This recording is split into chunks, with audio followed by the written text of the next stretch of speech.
Hello student, welcome to our channel chemistry NEET guide. তো দেখো, আমাদের যে ফাউন্ডেশন সিরিজের ক্লাসগুলো হচ্ছিল তার আজকে স্ট্রাকচার অফ অ্যাটমের এটা হচ্ছে 3 নম্বর লেকচার। অর্থাৎ এর আগে লেকচার 1 এবং লেকচার 2 করেছি, যেটা প্লেলিস্টার লিঙ্ক আমরা এই ভিডিওর ডেসক্রিপশান বক্সে দিয়ে রেখেছি। তো তোমরা যদি এই ভিডিওটায় প্রথম দেখো তাহলে আমি বলবো এই ভিডিওটাকে এখনই পজ করে বা স্টপ করে তোমরা আগে ওই ভিডিওগুলো দেখো, যেখানে আমরা ইলেকট্রনিক কনফিগারেশন শিখিয়েছি লেকচার 1-এ, এবং লেকচার 2-তে আমরা জিওমেট্রিক রিপ্রেজেন্টেশন অফ অ্যাটম এটা শিখিয়েছি। তো আজকে আমরা চলে এসেছি আমাদের লেকচার 3-র স্ট্রাকচার অফ অ্যাটমের টপিক ভ্যালেন্সি নিয়ে।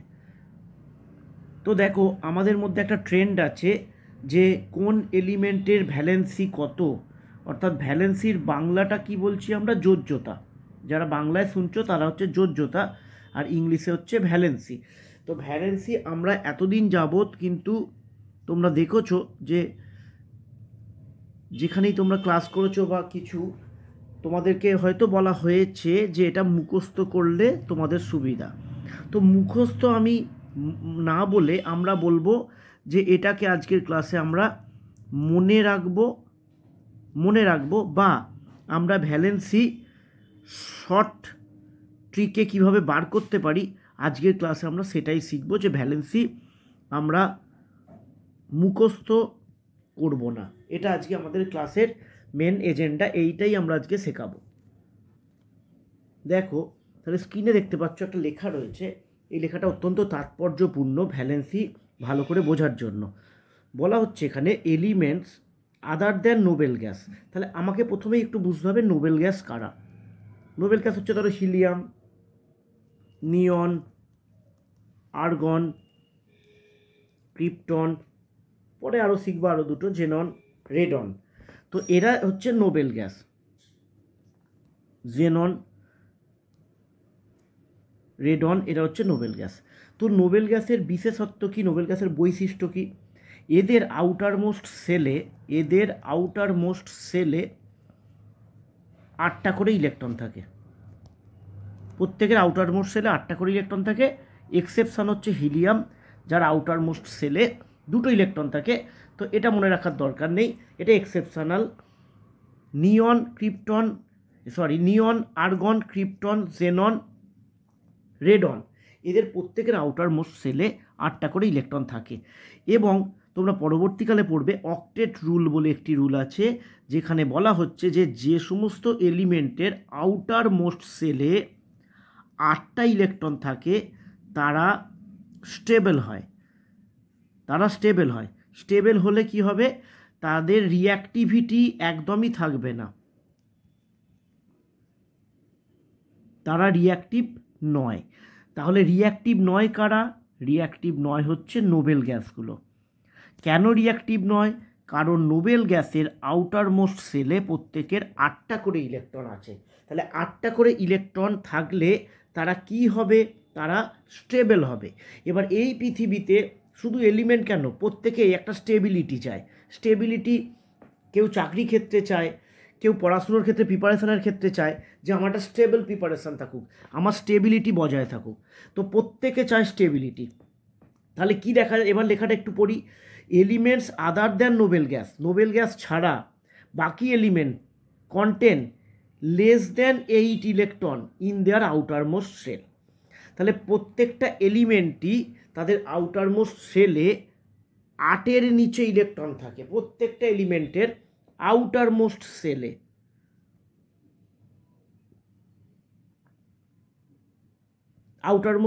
8-এর বেশি ইলেকট্রন থাকে, 8-এর কম ইলেকট্রন থাকে, আউটারমোস্ট সেলে প্রত্যেকটা এলিমেন্টের 8-এর কম ইলেকট্রন থাকে। এবার তোমাদের এখানে মনে একটা ডাউট তৈরি হতে পারে যে আমরা দেখেছি যে ইলেকট্রন থাকার সম্ভাবনা হচ্ছে 2n²।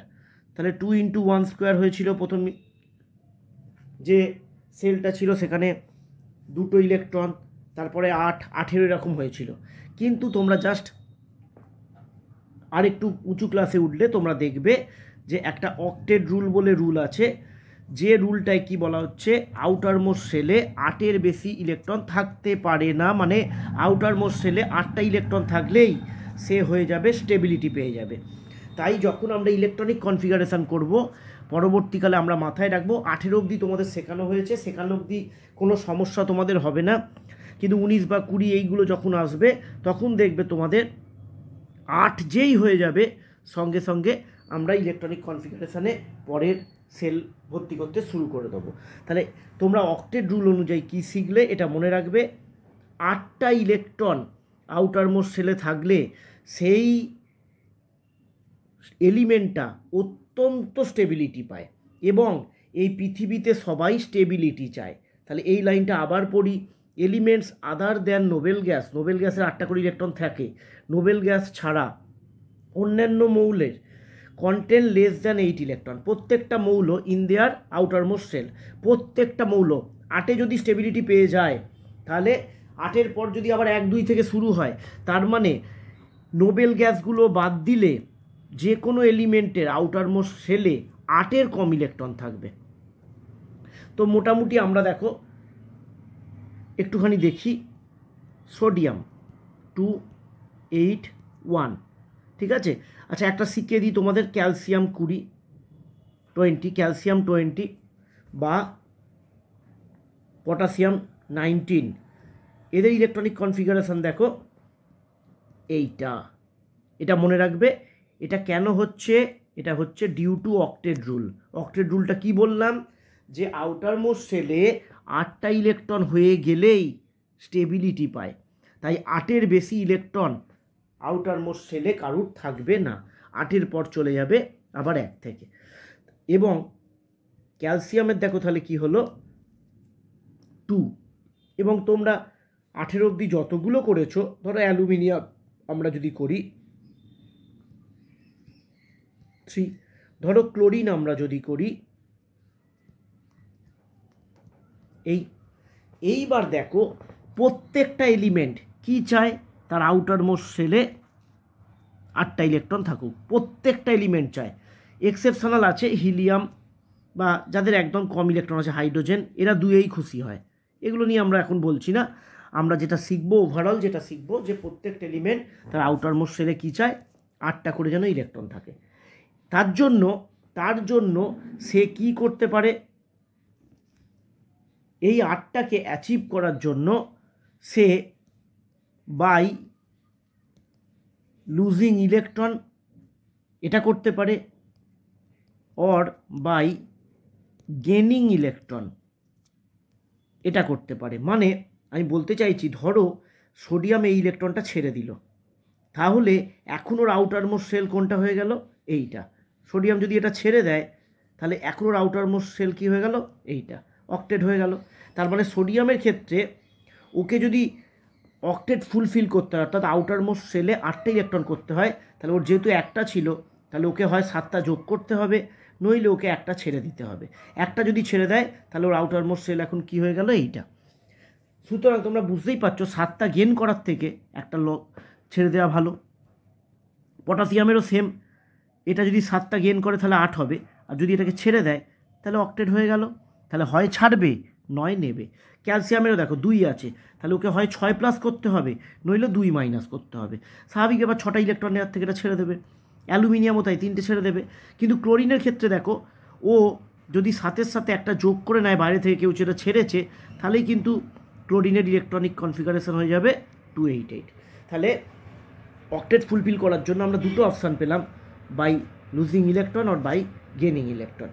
এইবার এই যতগুলো ইলেকট্রন লস করতে হচ্ছে বা গেন করতে হচ্ছে সেটাকেই আমরা বলি ভ্যালেন্সি।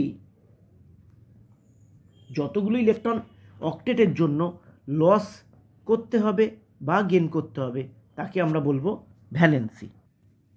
তাহলে দেখি এবার ভ্যালেন্সির ডেফিনেশনটা কি দাঁড়ালো, the number of electrons গেন্ড, lost or shared, শেয়ারও করা যায়, তোমরা যত ক্লাস এগোবে তোমরা বুঝতে পারবে যে কখন শেয়ার হয়, কখন লস হয়, কখন গেন হয়, by the atom of an element so as to complete its octet, যেটা বললাম 8টা ফুলফিল করতে। আবার এক্সেপশান কি আছে, অর ডুপ্লেট, মানে হাইড্রোজেনের ক্ষেত্রে যেমন দেখো 2 হবে, এদের অক্টেট হবে না, এগুলো এক্সেপশান। এটা তুমি এখন না মনে রাখলেও না বুঝলেও চলে যাবে আমাদের, এগুলোর এক্সেপশান একটা দুটোর ক্ষেত্রে হবে।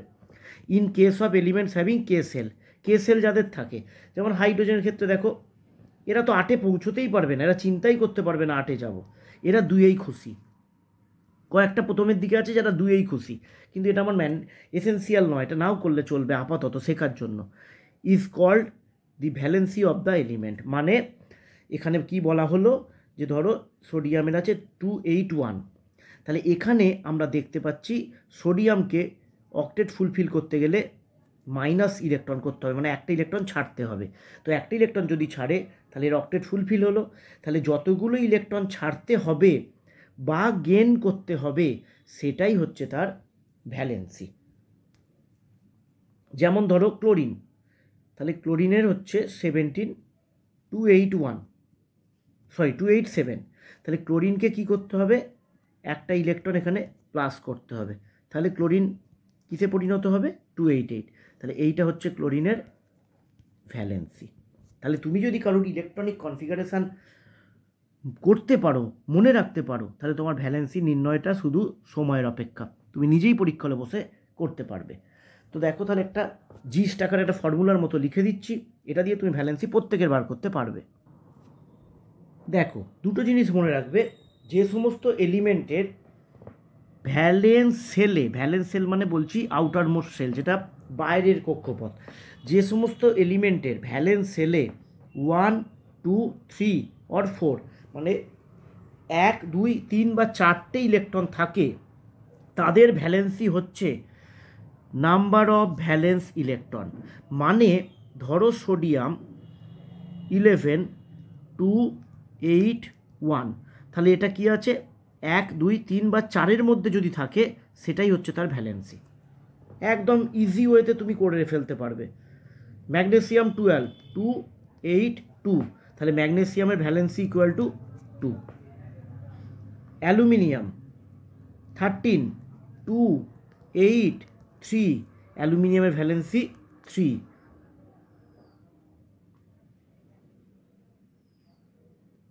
কার্বন ধরো 6, 2, 4, তাহলে কার্বনের ভ্যালেন্সি 4।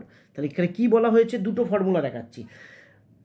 একটা হচ্ছে টোটাল নাম্বার অফ ইলেকট্রন কটা থাকবে বাইরের সেলে, নোবেল গ্যাসকে ধরে 8টা, 8টার মধ্যে যাদের বাইরের সেলে 1, 2, 3 অথবা 4টি ইলেকট্রন থাকবে, যেটা বাইরের আউটার মোস্ট সেলে ইলেকট্রন থাকবে সেটাই তার ভ্যালেন্সি।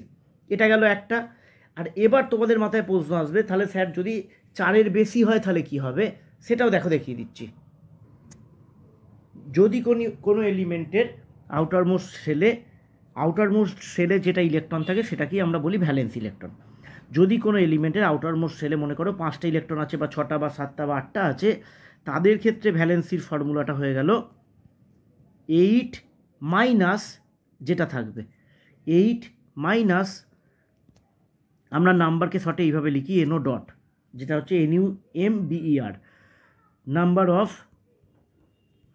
Valence electrons. অর্থাৎ ধরো ক্লোরিন উদাহরণ করলে কেমিস্ট্রি সব থেকে ভালো বুঝতে পারবে, 287, তাহলে ক্লোরিনের ভ্যালেন্সি কত হবে, ক্লোরিনের ভ্যালেন্সি হবে এটা 4-এর থেকে বেশি হয়ে গেলেই সেটাকে 8 থেকে আমরা মাইনাস করে দেবো, অর্থাৎ ক্লোরিনের ভ্যালেন্সি হয়ে গেল 1। ধরো আমরা আর্গনের করব 18, 2, 8, 8, তাহলে আর্গনের ভ্যালেন্সি হয়ে গেল 8 মাইনাস 8 ইকুয়াল টু 0। তাহলে আমরা কি শিখলাম, এখানে একটা জিনিসও শিখলাম আমরা, নোবেল গ্যাসের প্রত্যেকের আউটার মোস্ট সেলে কটা ইলেকট্রন থাকে 8টা, তাই এভরি নোবেল গ্যাসের ভ্যালেন্সি 0, 8 মাইনাস 8। তাই নোবেল গ্যাসগুলো ভ্যালেন্সি যেহেতু 0, এরা কারুর সাথে রিয়াকশান করতেও পছন্দ করে না, এরা রিয়াক্টিভ নয়, এদেরকে ওই জন্য ইনার্ট গ্যাস বলা হয়। এরা কারুর সাথে পাচ্ছে থাকে না, বিক্রিয়া করে না, কেন, কারণ এদের ভ্যালেন্সি 0, তাই এরা ইলেকট্রন ছাড়তেও চায় না, এরা ইলেকট্রন নিতেও চায় না। আর ইলেকট্রন যদি ছাড়তেও না চায়, নিতেও না চায়, তাহলে তারা রিয়াক্টিভ নয়, তারা কারুর সাথে মিশতে পারে না, তারা কারুর সাথে বিক্রিয়া করবে না। আচ্ছা, এরপরে ধরো আমরা করি অক্সিজেনের, যদি করি যে কোনোটা করতে পারবে এবার তোমরা। অক্সিজেনটা কিন্তু এই উদাহরণের মধ্যে এবার পড়ছে না, মানে এই উদাহরণটা কারা থাকবে, যাদের আউটার মোস্ট সেলে 5, 6, 7 অথবা 8টা ইলেকট্রন আছে, তুমি যে কোনো করতে পারো। এবার ধরো এক্সাম্পল দিলাম অক্সিজেন 2,6, তাহলে অক্সিজেনের ভ্যালেন্সি কত হবে? এটা 4-এর বড় আছে, 4-এর বড় হয়ে গেলেই সেটাকে 8 থেকে আমরা মাইনাস করব। তাহলে আমরা ভালো মতোই জানি অক্সিজেনের ভ্যালেন্সি হয় 2। এছাড়া তোমরা যদি করতে চাও নাইট্রোজেন 7, 2, 5, তাহলে valency equal to 8 - 5 equal to 3।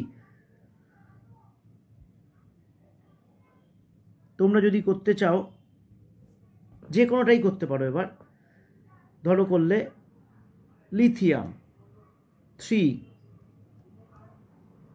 2,1, তাহলে লিথিয়ামের ভ্যালেন্সি হয়ে গেল 1। তার মানে যাদের 1, 2, 3, 4 আউটার মোস্ট শেল ইলেকট্রন আছে তাদের ভ্যালেন্সি সেইটাই যেটা থাকবে। আর যাদের এরকম আছে 5, 6, 7, 8 তাদের ভ্যালেন্সি হবে 8 মাইনাস যেটা থাকবে সেইটা। এই হচ্ছে ভ্যালেন্সি। তো যদি তোমরা বুঝে গিয়ে থাকো তাহলে আমি বলবো তোমাদের 1 to 18 যেরকম ইলেকট্রন বিন্যাস তোমরা ইলেকট্রনিক কনফিগারেশন করেছো তেমনি 1 to 18 তোমরা ভ্যালেন্সিও নিজেরা বার করে নেবে। তাহলে তোমাদের আর মুখস্থ রাখার কোনো সমস্যা হবে না, মুখস্থ রাখতে হবে না, তোমরা ইজি ওয়েতে ভ্যালেন্সি বার করতে পারবে। যেটা আগামী দিনে কোনো কম্পাউন্ডের যখন ফর্মুলা লিখবে তখন কিন্তু এটা ম্যান্ডেটারি হয়ে যাবে, ভ্যালেন্সি জানতেই হবে তোমার ইচ অ্যান্ড এভরি এলিমেন্টের, বিশেষ করে 20 পর্যন্ত যারা আছে তাদের প্রত্যেকের ভ্যালেন্সি তোমাকে কিন্তু বার করা জানতে হবে। তো এই ছিল আজকে আমরা সহজ পদ্ধতিতে ভ্যালেন্সি বার করার যে টেকনিক সেটা। তো এই ভিডিওর দেখবে কমেন্ট সেকশানে আমি একটা পিন করে একটা মেসেজ দিয়ে দেবো, সেখানে টেলিগ্রাম গ্রুপের লিঙ্কটা দিয়ে দেবো, ফাউন্ডেশন সিরিজের যে টেলিগ্রাম গ্রুপটা আছে তার লিঙ্কটা দিয়ে দেবো। যারা জয়েন করতে চাইছো ওখানে জয়েন করে যাবে। জয়েন করলে তোমরা এই যে আজকের ক্লাসটার এর পিডিএফটাও তোমরা ওখানে দেখতে পেয়ে যাবে। আজকে যে ক্লাসটা করালাম টোটালটার পিডিএফ ওখানে দেওয়া থাকবে, পেয়ে যাবে। তাছাড়াও আগামী দিনে যদি কোনো টেস্ট নিই বা কোনো পিডিএফ দিই সেটা ওই টেলিগ্রাম চ্যানেলেই দেবো। তো তোমরা এখনও যারা টেলিগ্রাম চ্যানেলে জয়েন করোনি তোমরা জয়েন করে যাও, এবং নেক্সট দিন আমরা নতুন কোনো ক্লাস নিয়ে আবার চলে আসব। তো বন্ধুদের সাথে এই ক্লাসগুলো যদি ভালো লাগে অনুরোধ রইল একটুখানি বন্ধুদের সাথে শেয়ার করে দিও, যাতে চাহিদাটা বাড়ে, ভিউয়ার্স বাড়ে, আমি যাতে আরও ভালো ভালো ক্লাস তোমাদের জন্য নিয়ে আসতে পারি। দেখা হবে আগামী ভিডিওতে। Thank you.